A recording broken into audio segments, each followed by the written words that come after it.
So for this first recipe, I'm just first chopping up some tofu and coating it in corn flour. This is pretty much what I do every time I use tofu, just because it makes it really crispy and I prefer my tofu that way. I would recommend cleaning up as you go just because the corn flour gets everywhere.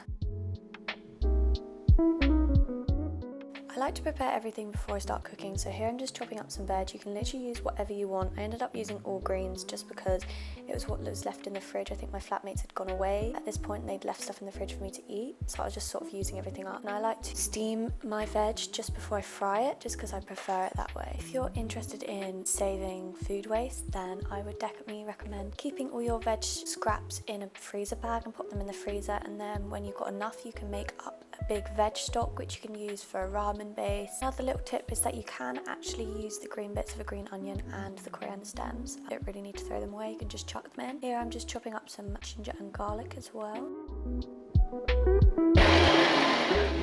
Please excuse the disgusting hobs, this was when I was living in student accommodation, but here I'm just frying up my tofu until it's crispy, and then I decided to put some dumplings on from the Chinese supermarket, steam them. Once it was how I wanted it to be, I added the ginger and garlic.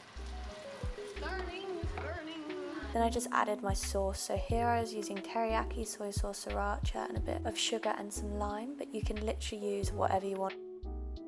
And then I just chucked it all in together, fried it up and served it with some rice, and obviously used the coriander and onions as a garnish on top.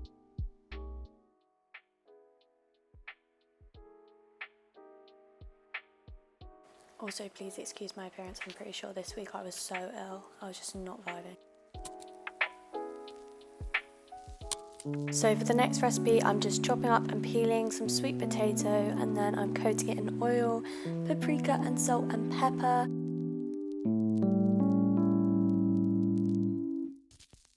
And putting it in the oven for about 20 to 30 minutes, kind of depending on how crispy you want it. This was literally at the end of term, that's why I'm sort of living subspecies and my appearance isn't great.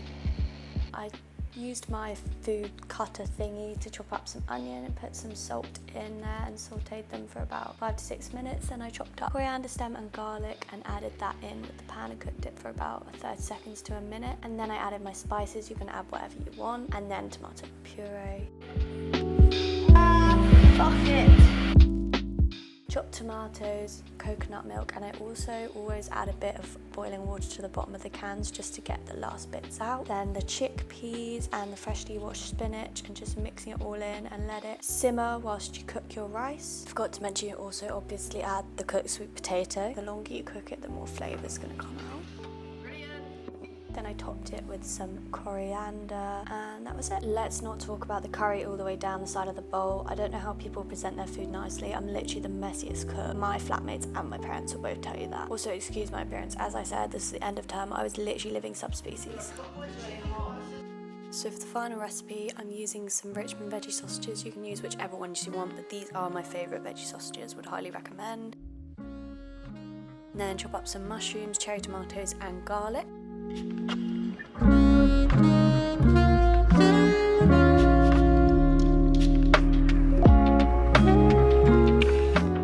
then in a pan, heat up the sausage until it's nice golden brown, then add your mushrooms, tomatoes, and add the garlic at the very end so it doesn't burn.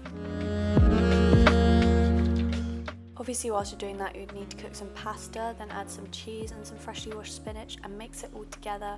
I think this is the easiest recipe, but it's so good. I literally eat it all the time.